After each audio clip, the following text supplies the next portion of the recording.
has begun her news conference. Let's listen in. Earlier today, my colleagues and I on the Federal Open Market Committee discussed overall economic conditions and decided to keep the target range for the federal funds rate at 1/4 to 1/2%. We judged that the case for an increase has strengthened, but decided for the time being to wait for further evidence of continued progress toward our objectives. Our current policy should help move the economy toward our statutory goals of maximum employment and price stability. I'll have more to say about our decision shortly, but first I will review recent economic developments and the outlook. Economic growth, which was subdued during the first half of the year, appears to have picked up. Household spending continues to be the key source of that growth. This spending has been supported by solid increases in household income, as well as by relatively high levels of consumer sentiment and wealth. Business investment, however, remains soft, both in the energy sector and more broadly. The energy industry has been hard hit by the drop in oil prices since mid-2014, and investment in that sector continued to contract through the first half of the year.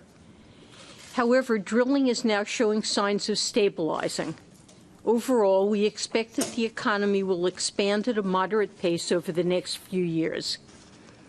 Turning to employment, job gains averaged about 180,000 per month over the past 4 months, about the same solid pace recorded since the beginning of the year. In the longer run, that's well above the pace that we estimate is needed to provide work for new entrants in the job market.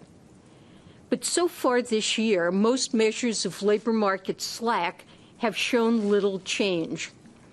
The unemployment rate in August, 4.9%, was the same as in January.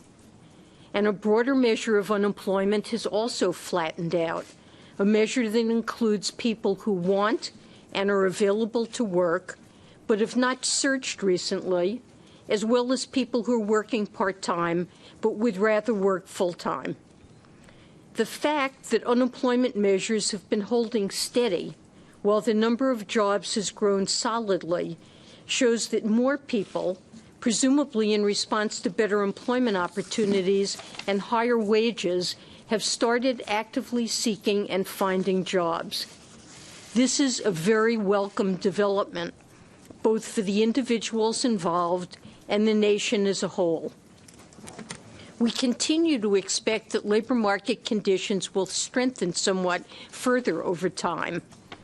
Ongoing economic growth and an improving job market are key factors supporting our inflation outlook. Overall consumer price inflation, as measured by the price index for personal consumption expenditures, was less than 1% over the 12 months ending in July, still short of our 2% objective. Much of this shortfall continues to reflect earlier declines in energy and import prices. Core inflation, which excludes energy and food prices that tend to be more volatile than other prices, has been running about 1.5%. As transitory influences holding down inflation fade, and as the job market strengthens further, we continue to expect inflation to rise to 2% over the next 2 to 3 years. Our inflation outlook also rests importantly on our judgment that longer-run inflation expectations remain reasonably well anchored. However, we can't take the stability of longer-run inflation expectations for granted, and we will continue to carefully monitor actual and expected progress toward our inflation goal. Indeed, we are fully committed to achieving our 2% inflation objective. Let me turn to the economic projections now extending through 2019 that were submitted for this meeting by the Federal Open Market Committee participants. As always, participants conditioned their projections on their own view of appropriate monetary policy, which in turn depends on each participant's assessment of the multitude of factors that shape the outlook. The median projection for growth of inflation-adjusted gross domestic product, or GDP, is 1.8% this year. This figure is somewhat lower than projected in June as a result of the weaker-than-expected growth seen in the first half of the year. In 2017 and 2018, the median growth projection is unchanged at 2%, somewhat higher than the median estimate of longer-run normal growth. In 2019, growth edges down to 1.8%, in line with its estimated longer-run rate, which has been revised down a bit since June. The median projection for the unemployment rate stands at 4.8% at the end of this year, a touch higher than in June. Over the next 3 years, the median unemployment rate runs near 4.5%, modestly below the median estimate of its longer-run normal rate. Finally, the median inflation projection is 1.3% this year and rises to 1.9% next year and 2% in 2018 and 2019. Returning to monetary policy, the recent pickup in economic growth and continued progress in the labor market have strengthened the case for an increase in the federal funds rate. Moreover, the committee judges the risk to the outlook to be roughly balanced. So why didn't we raise the federal funds rate at today's meeting? Our decision does not reflect a lack of confidence in the economy. Conditions in the labor market are strengthening, and we expect that to continue. And while inflation remains low, we expect it to rise to our 2% objective over time. But with labor market slack being taken up at a somewhat slower pace than in previous years, scope for some further improvement in the labor market remaining, and inflation continuing to run below our 2% target, we chose to wait for further evidence of continued progress toward our objectives. This cautious approach to paring back monetary policy support is all the more appropriate given that short-term interest rates are still near zero, which means that we can more effectively respond to surprisingly strong inflation pressures in the future by raising rates than to a weakening labor market and falling inflation by cutting rates. We continue to expect that the evolution of the economy will warrant only gradual increases in the federal funds rate over time to achieve and maintain our objectives. That's based on our view that the neutral nominal federal funds rate, that is, the interest rate that is neither expansionary nor contractionary and keeps the economy operating on an even keel, is currently quite low by historical standards. With the federal funds rate modestly below the neutral rate, the current stance of monetary policy should be viewed as modestly accommodative, which is appropriate to foster further progress toward our objectives. But since monetary policy is only modestly accommodative, there appears little risk of falling behind the curve in the near future, and gradual increases in the federal funds rate will likely be sufficient to get to a neutral policy stance over the next few years. This view is consistent with participants' projections of appropriate monetary policy. The median projection for the federal funds rate rises only gradually to 1.1% at the end of next year, 1.9% at the end of 2018, and 2.6% by the end of 2019. Compared with the projections made in June, the median path for the federal funds rate has been revised down 0.25 to 0.5 percentage point. Most participants also marked down their estimate of the longer-run normal federal funds rate, with the median now at 2.9%. As I've noted on previous occasions, participants' projections for the federal funds rate, including the median path, are not a fixed plan for future policy. Policy is not on a preset course. These forecasts represent participants' individual assessments of appropriate policy given their projections of economic growth, employment, inflation, and other factors at a particular point in time.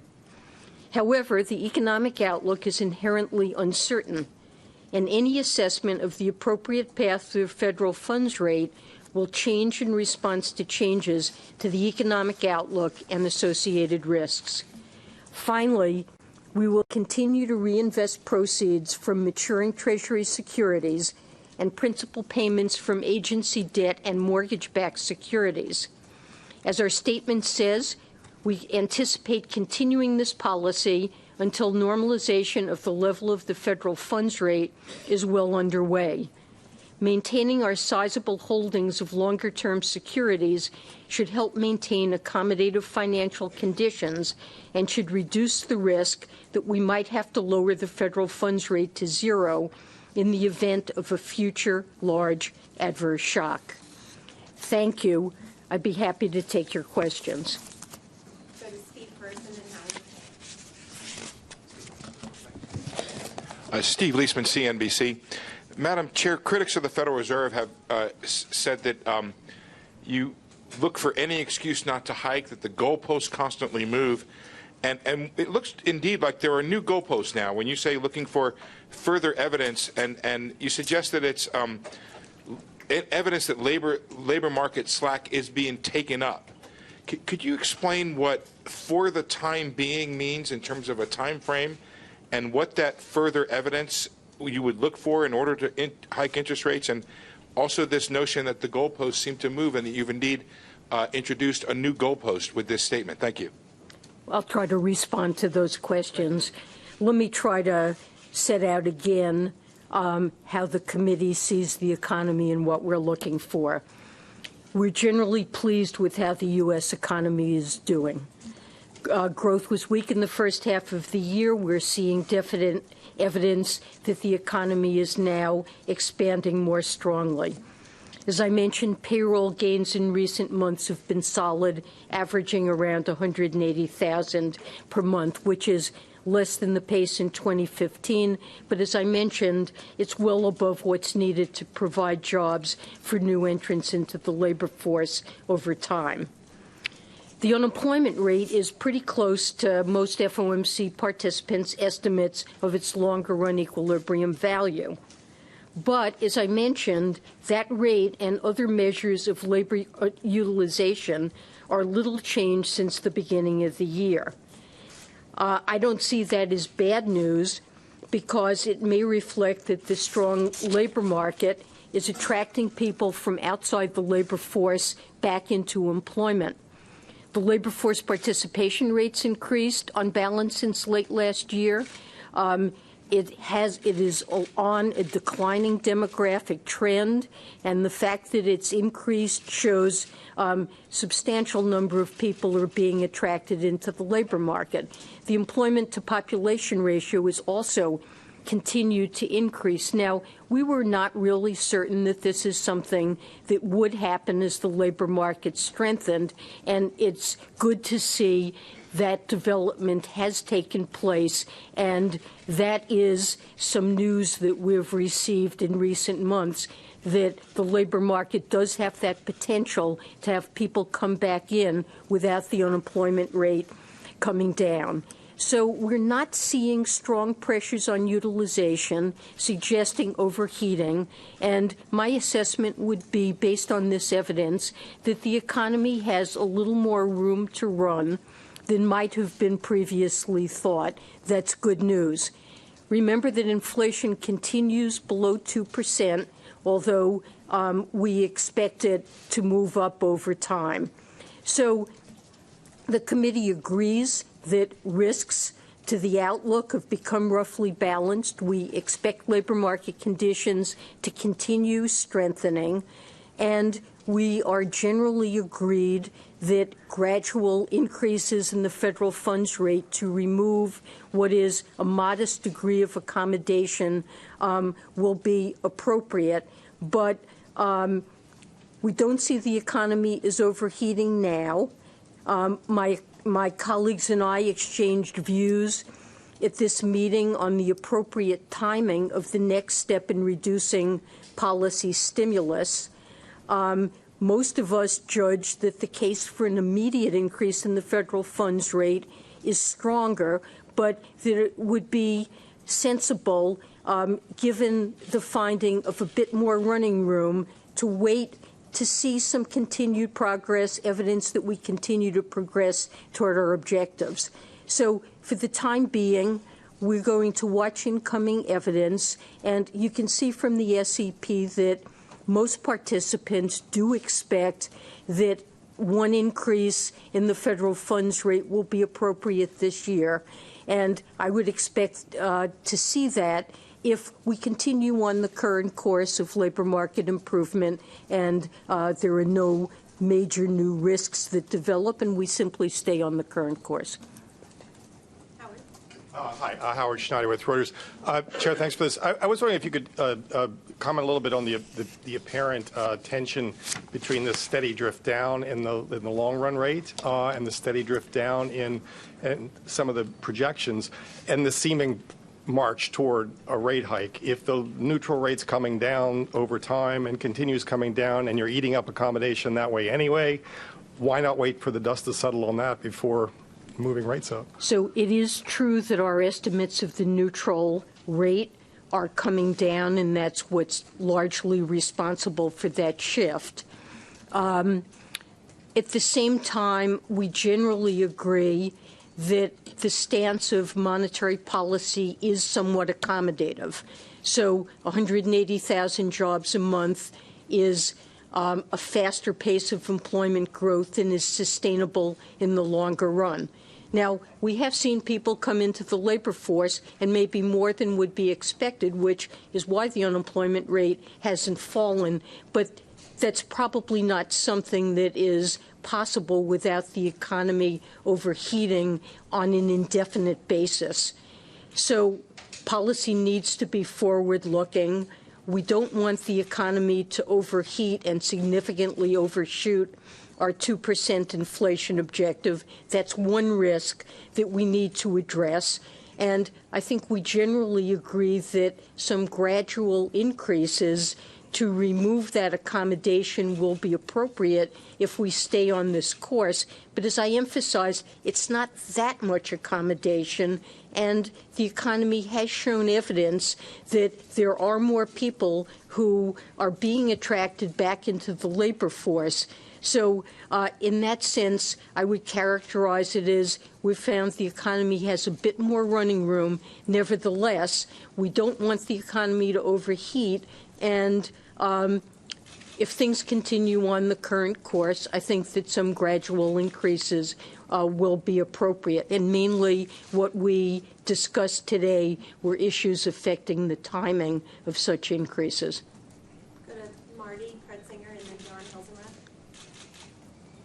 Marty Krutzinger with the Associated Press. Last month in your speech at Jackson Hole, you seemed to raise expectations that there could be a rate hike in September.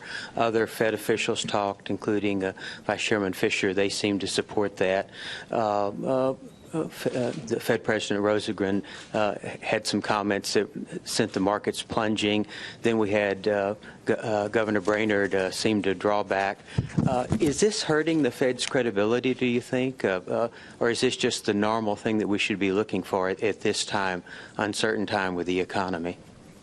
Well, I did say at Jackson Hole that I thought the case for a rate increase had strengthened, and that assessment is included in today's statement. So I think most of my colleagues agree with that assessment. I think we are trying to understand some difficult issues. There is less disagreement among participants in the committee than you might think listening to speeches and commentary. I think we all agree that the economy is making progress, that we are close to an unemployment rate that is one that's sustainable in the longer run. We all agree we are undershooting our inflation goal and that we want to make sure we stay on a course that raises that to 2%. And we're struggling with difficult set of issues about what is the new normal in this economy and in the global economy more generally, which explains why we keep revising down the rate path. And, it's very important that in a body like ours that a whole range of views are expressed, that we have independent-minded people who gather together and discuss these issues. My colleagues do explain in their individual speeches their own perspectives. These are complicated, complex issues, and it just isn't straightforward exactly how to interpret what is appropriate policy and exactly what is going on in the economy.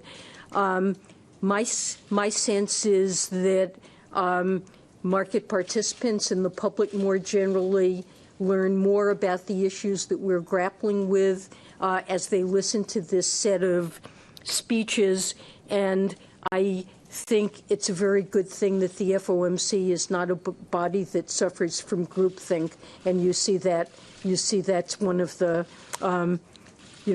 real worries in an organization, that everybody thinks identically. But there's a lot that we share in common and express both in our statement and our speeches, and we're debating and discussing issues pertaining to timing. John, and then we'll go to Craig. John Hilsenrath from the Wall Street Journal.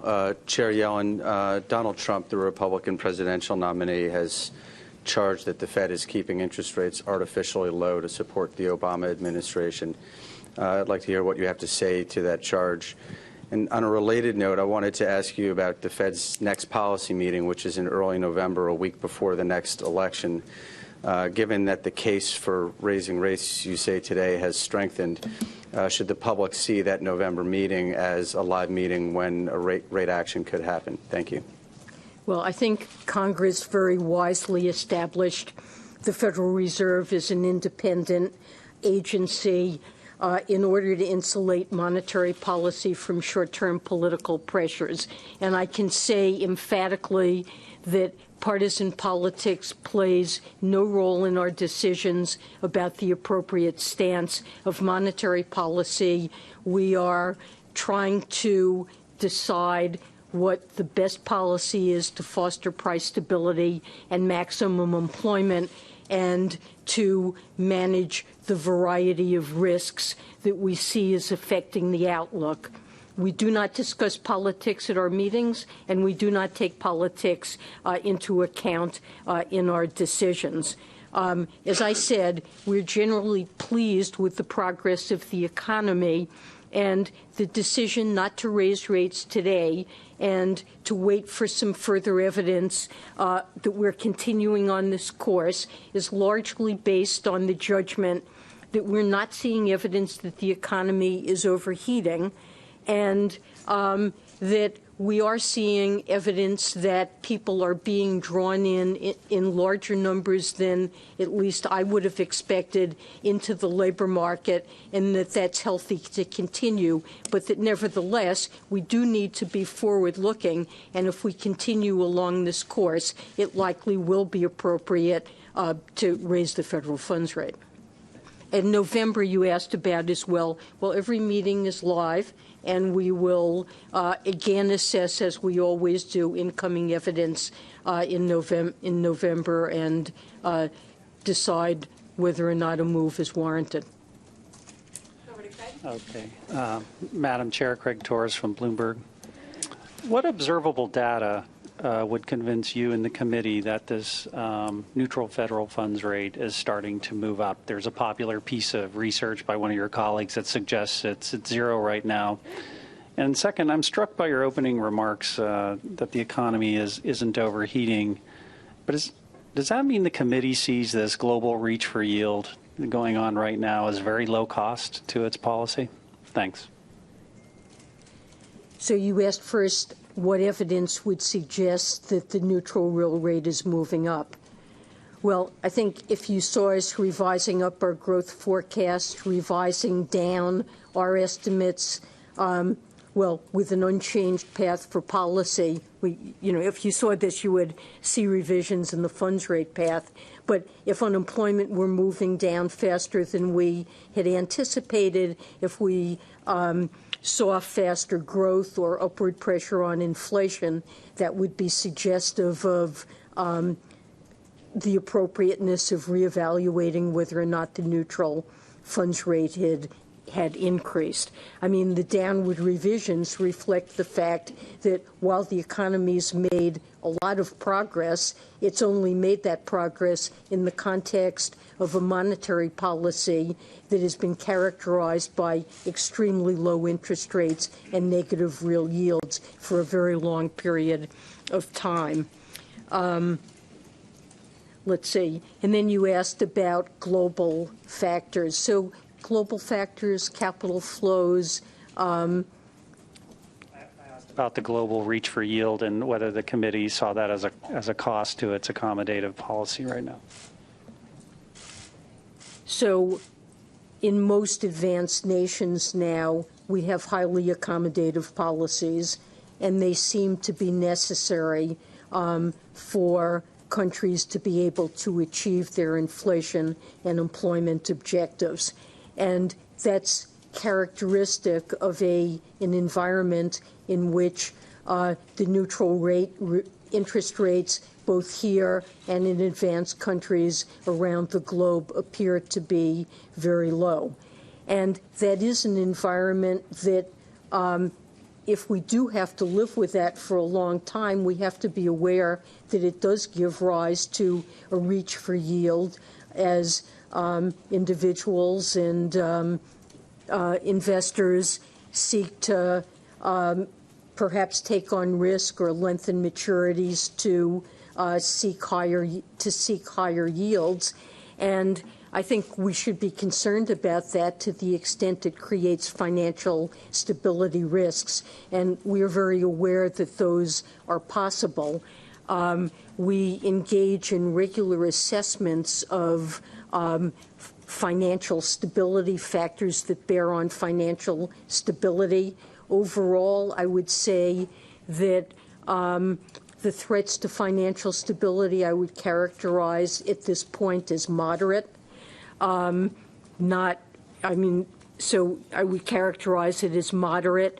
In general, I would not say that asset valuations are out of line with historical norms, but there are areas my colleague, President Rosengren, has focused on commercial real estate where price-to-rent ratios are very high or cap rates are very low, and that's something that has caught our attention.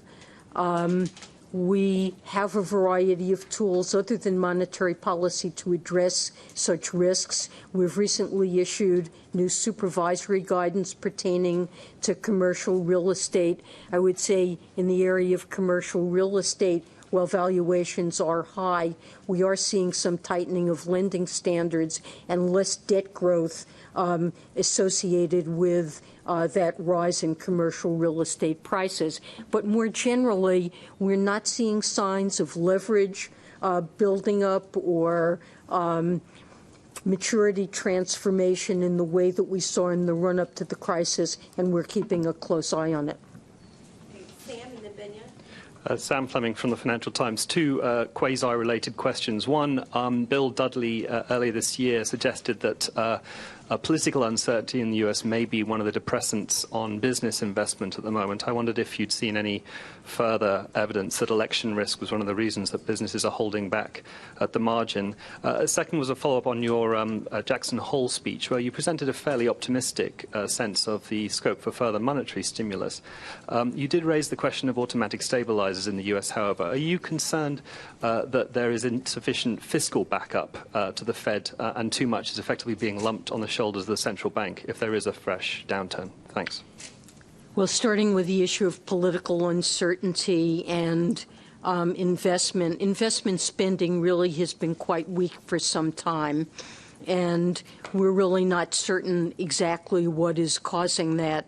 Part of it, of course, has been the huge contraction in drilling activity associated with falling oil prices, but the weakness in investment spending extends beyond that sector, and I'm not certain of exactly what explains that, whether I'm not aware of evidence that suggests that it's political uncertainty, but it certainly, I would agree with the finding that it has been weak. Consumer sentiment is perfectly solid. We're seeing a lot of strength in consumer spending, and consumer sentiment certainly seems to be solid. You asked about scope for further monetary policy action. I was careful in Jackson Hole. I indicated we have a number of tools that we've used before and could use again. I did indicate that I do have concerns about the scope for monetary policy. Nevertheless, at this point, our balance sheet is large, and we're not at what we see as the normal level, longer-run level of interest rates. So at the moment, the funds rate is very low. It's below that normal level. So at the moment, I would say the zero lower bound is a concern, and we have less scope than I would like to see or expect us to have in the longer run. Now, I think it would be worthwhile for other policymakers to think about what role they could play in addressing negative shocks should they come. And I mentioned specifically automatic stabilizers because I think that's an important way in which fiscal policy serves to cushion shocks to the economy. And it would seem to me, without getting into specifics, that there are ways in which the response of fiscal policy to shifts in the economy could be strengthened, which would help take some burden off monetary policy. Benya Applebaum, The New York Times. In the run-up to the Brexit vote earlier this year, several Fed policymakers cited it as a reason that they were reluctant to raise rates in June because of the uncertainty associated with that vote. In the run-up to the presidential election, I have not heard any Fed policymaker give that as a reason that they might want to delay raising rates in November. Could you explain why the Fed regards Brexit as a greater danger to the American economy than the presidential election that's actually happening here? And second, there were 3 dissents at this meeting. Could you explain what the cause of disagreement was, what those policymakers thought? So we are very focused on evaluating, given the way the economy is operating, what is the right policy to foster our goals. And I'm not going to get into politics. I'm just, those are factors that we don't consider, and I'm not going to get involved in commenting on the election. In terms of the dissents, as I indicated, the notion that we do have some accommodation, that if we continue on the current path, it's something we will need to remove over time.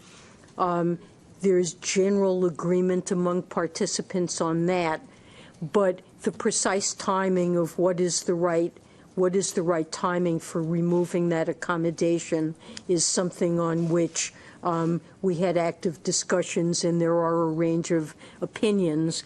And the dissents represent a judgment on the part of some of my colleagues that it's important to begin that process now. I certainly agree, and I've said myself, that there are risks in waiting too long to remove accommodation. We need to take a forward-looking approach. I've always advocated making policy based on forecasts of where the economy is heading and taking account of risks.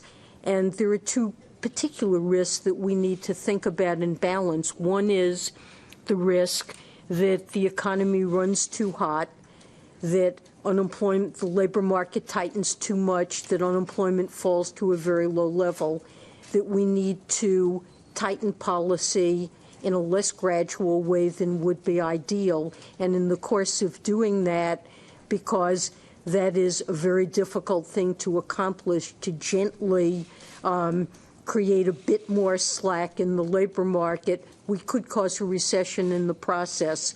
And so that's something my colleagues and I certainly wouldn't want to be responsible for.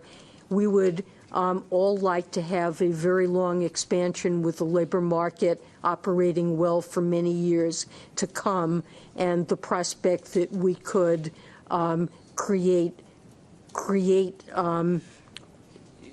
downside risk for the labor market is something we would like to avoid, and taking a stitch in time might be essential to avoiding that. On the other hand, inflation is running below our 2% objective, and it's also important that we make sure we get back to 2%. And I have routinely indicated a number of measures of inflation expectations that are running at the low ends of their historical range, and we're watching that as well. And there would also be risks from not seeing inflation move back to our 2% objective. And exactly how to balance these two risks, which is more serious, which is a more serious risk, can affect one's judgment about the appropriate timing, and we're all struggling to understand the magnitude and nature of those two risks. Rebecca, and then we'll go over to Nancy. Rebecca Jarvis, ABC News. Chair Yellen, at a time when the public is losing faith in many institutions, did the FOMC discuss the importance of today as an opportunity to dispel the thinking that the Fed is politically compromised or beholden to markets? The Federal Reserve is not politically compromised. We do not discuss politics in our meetings. I can't recall any meeting that I have ever attended where politics has been a matter of discussion. I think the public, if they had been watching our meeting on TV today, would have felt that we had a rich, deep, serious intellectual debate about the risks and the forecast for the economy, and we struggled mightily with trying to understand one another's points of view and to come out at a balanced place and to act responsibly. And that's my commitment to the American people, that I want to lead an institution that is not political and that we are striving to do our very best to pursue the goals that Congress has assigned to us, which are important ones of price stability and maximum employment. Does it concern you, given what Donald Trump has said at this point about the Federal Reserve, that he could go back, if he were president, and look at the minutes and look for signs of the Fed being politically motivated and find them? I have no concern that the Fed is politically motivated, and I will assure you that you will not find any signs of political motivation when the transcripts are released in 5 years. It is important that we maintain the confidence of the public, and I do believe that we deserve it. I know that these are difficult decisions, and everybody may not agree with them, but I hope the public will understand that we're striving to do our best to pursue these goals that do matter to all of us. Nancy Marshall-Genzer with Marketplace. You mentioned commercial real estate. Are you worried that bubbles could form in the economy because of our prolonged low interest rates? Yes, of course, we are worried that bubbles could form in the economy, and we routinely monitor asset valuations. While nobody can know for sure what type of valuation represents a bubble, that's only something one can tell in hindsight. We are monitoring these measures of valuation, and commercial real estate valuations are high. Rents have moved up over time, but still valuations are high relative to rents, and so it is something we've discussed. We called this out in our monetary policy report and in other presentations, and we are in our supervision with banks. As I indicated, we have issued supervisory guidance to make sure that underwriting standards are sound on these loans, and we're aware This is something also that we look at in stress tests of the larger banks to see what would happen to their capital positions and to make sure that they hold sufficient capital. And of course, I think the soundness and state of the banking system is improved substantially. But of course, we are focused on such things. Go to Peter. Chair Yellen, over here. Hi.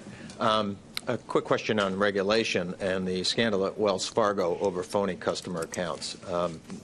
I know that there are other regulators that have looked into this, but you all are also a regulator of Wells Fargo. Has the Fed opened a separate investigation into these practices at Wells Fargo?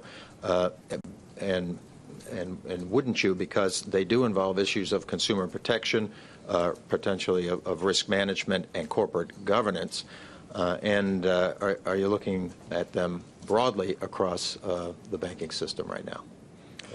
So in this specific case, the abuses that occurred took place in the national bank. The controller of the currency has responsibility there. And on the consumer side, it is the CFPB that has responsibility.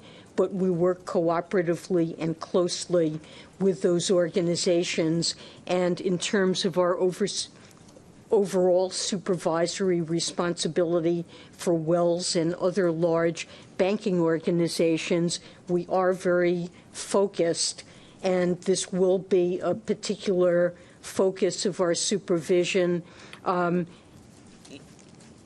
going forward over the next year or so on the compliance environment to make sure that the controls, that the senior management oversight, that the involvement of the boards of directors are appropriate to control these kinds of risks.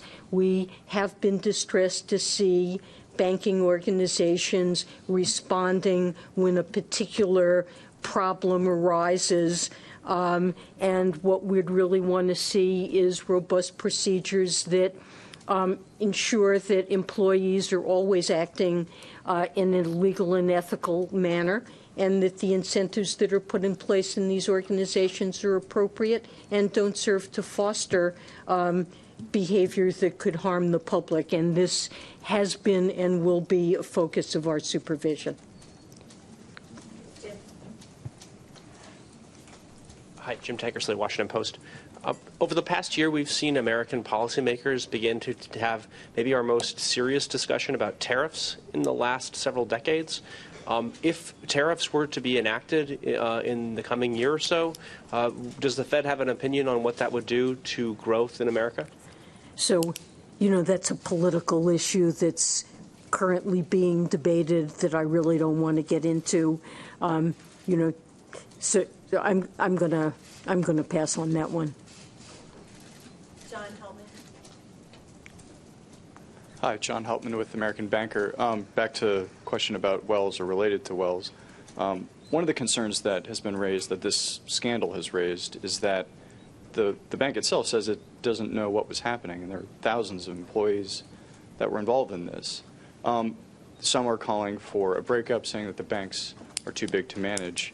Do you think that, leaving aside the question of Wells specifically, do you think that it's possible for a bank to get so big that it can't be managed, and that perhaps the best prudential step would be to break it up? So we have high expectations for what we expect to be in place in a large organization or in any banking organization. We expect there to be robust systems of risk management, strong audit functions, a board of directors that is monitoring and supervising and holding senior management accountable for things that happen throughout the organization in a strong compliance environment. And I don't think that these are impossible standards to meet. They may be challenging, but I wouldn't at this point arrive at the conclusion that just because an organization is large, it can't live up to those standards. And those are our expectations, and we intend to hold banking organizations responsible for for putting in place that kind of risk management and compliance environment. So I'm not endorsing a general conclusion that banks of that size are too big to manage. I believe they can be, but it may be challenging, and that's what we expect. Okay, Eric, and then Victoria. Eric Schatzker from Bloomberg Television. Madam Chair, thank you. I have a question about the rate trajectory the Fed outlined today in the dot plot. And while there is clearly a wide range, the median expectation is for the Fed funds target to rise by a half percentage point in 2017, 3/4 of a point in 2018, and a further 3/4 of a point in 2019, bringing us to 2.5 to 2 3/4%, and then 2 3/4% to 3% in the long run. At the same time, the median forecast for GDP growth is 2% for the next 2 years and 1.8% thereafter.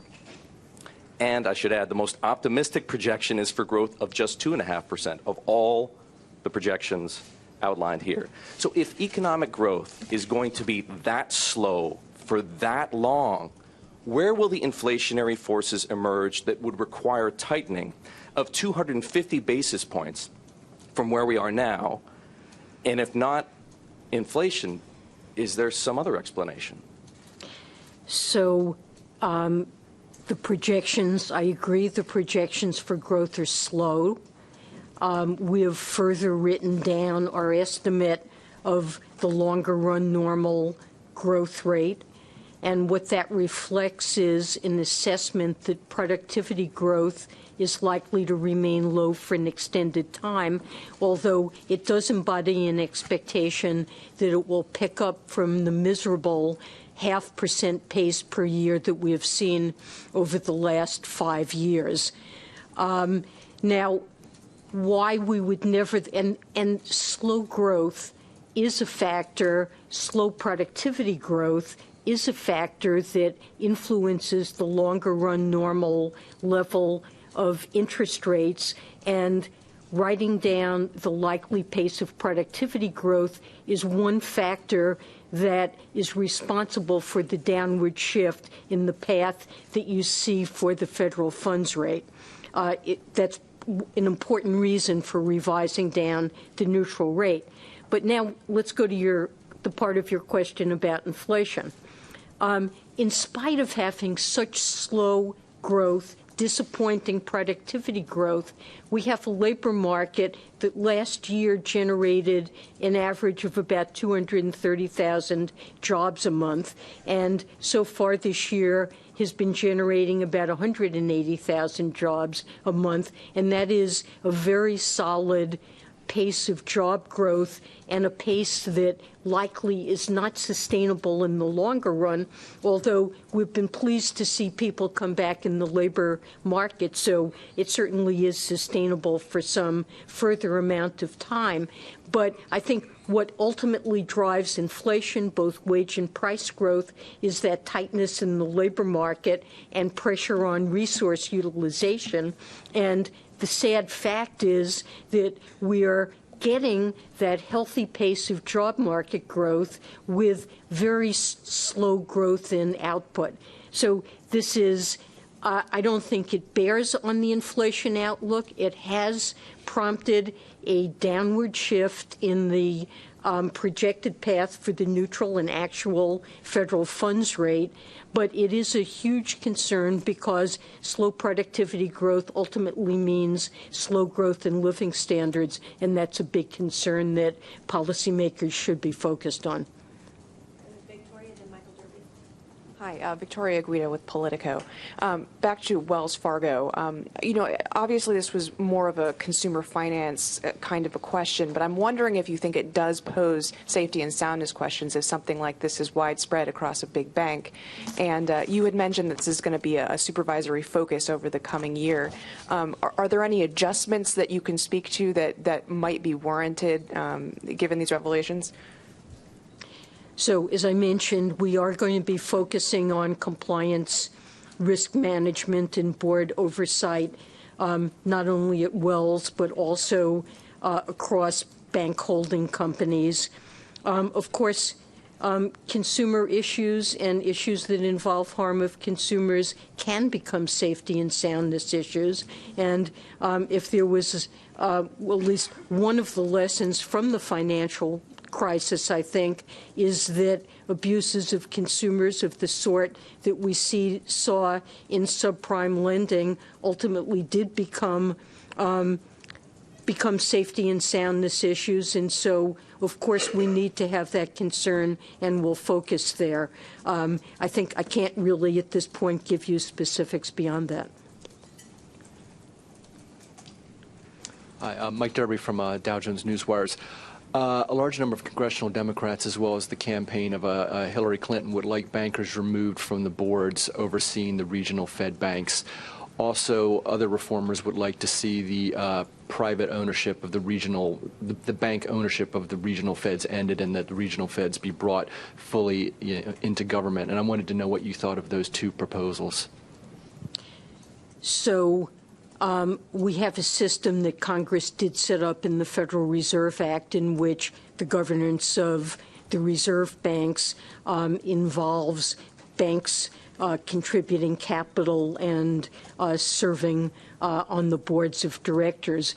We have long recognized inside the Federal Reserve that when we're charged with supervision of banks, having bankers involved in that obviously presents conflict of interest. And we have put in place very strong measures to ensure that those conflicts of interest are not allowed to play out in any way, that bankers are not allowed to be involved in supervision. Dodd-Frank changed the arrangement so that only the Class B and C or non-banking directors can participate in the selection of the president as well. So I think I want to make sure the public has confidence that in spite of the fact that we do have this banker involvement in our boards of directors, that it is not giving rise to any conflicts in our actual conduct of policy. Now, that setup, if that setup is changed, it raises, which it's up to Congress to decide what to do here. It raises complex issues about the governance, the whole governance arrangement in the reserve banks and the Federal Reserve. And I would simply caution that if that is looked at as Congress is entitled to do, that they think through carefully what the ramifications of making changes would be. Karen, and then Patrick.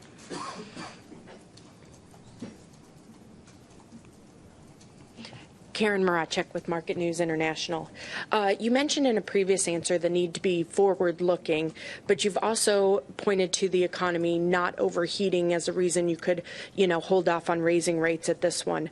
Monetary policy has traditionally operated with long and variable lags.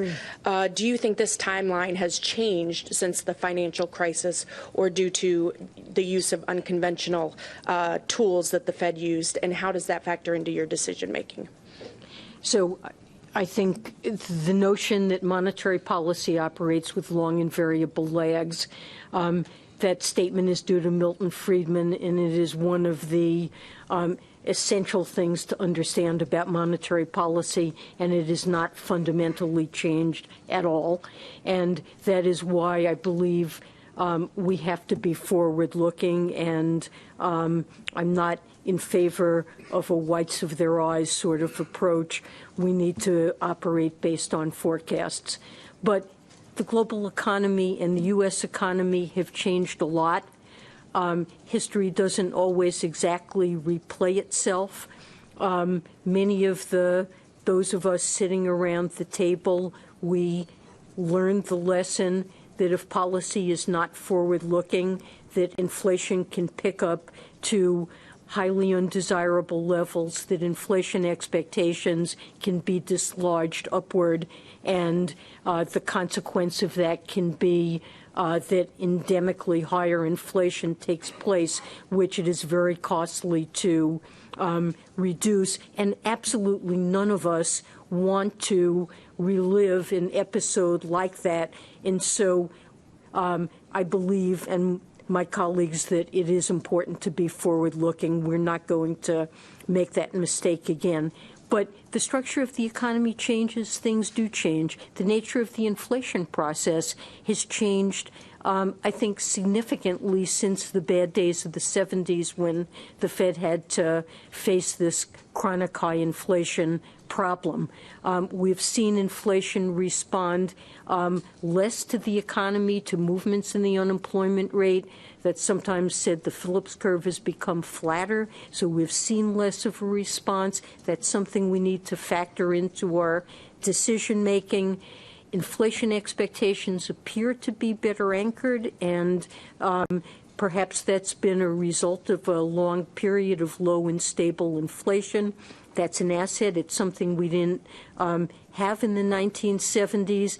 And in addition, we have to be attentive to the fact that we've now had a long period in which inflation is actually undershooting our 2% objective. And we see some signs that, well, I would conclude inflation expectations are reasonably well anchored at 2%. But we are seeing signs suggesting possible slippage there. And we're a long way from facing the problems that Japan faces, but there always should be a reminder to us that we also would not want to find ourselves in a period where inflation is chronically running below our objective, inflation expectations are slipping, and with the low neutral rate, that becomes more important. So things are changed, but the principle of forward-looking absolutely holds. Hi, Patrick Gillespie with CNN. Chair Yellen, you just mentioned one of the economy's major problems, low productivity growth. And one of the solutions that's been proposed widely is better job skills. Many economists say that some workers are staying on the sidelines because they lack new job skills, the ones that would help them obtain better employment. The Fed doesn't have the authority to finance or run its own job training program or apprenticeship. But would you want that authority from Congress? And is it at all frustrating that you and your colleagues know one of the solutions to fixing a major issue in the economy, but you can't take the concrete steps to solving that issue? Well, I do think job training and job skills are important, and we do work in community development, trying to, in the local communities where the reserve banks operate, to try to foster broader understanding of what kinds of programs work and how community organizations and state and local governments can put in place programs that will be helpful.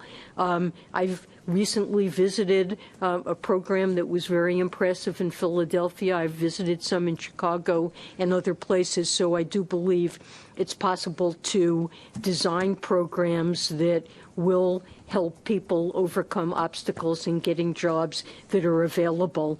But I definitely think that, while we can play some role in facilitating understanding of what works and what doesn't work that can be helpful, it's certainly worthwhile for policymakers at the federal level, at state and local levels to be focusing on this, because I think it is an area that would be helpful in making progress.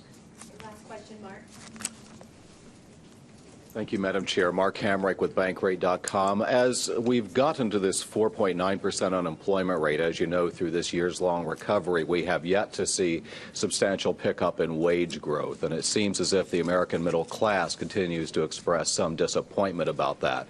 Is there better news on the horizon? Do you think it could come in 2017, for example? And if not, when? So I think we have seen some modest pickup in wage growth. It's running a little bit higher than it was over the last 2 years by a number of important measures. And we have seen income growth pick up recently. I think the census report was encouraging, showing that there are income gains both because of more jobs and higher paying jobs, and that's occurring throughout the income distribution. It's helping many families. But I do expect, we expect the unemployment rate to decline further. We expect labor market conditions to continue to improve, and my hope and expectation is that we will see some further pickup in wage growth and that it will be broadly beneficial to American households.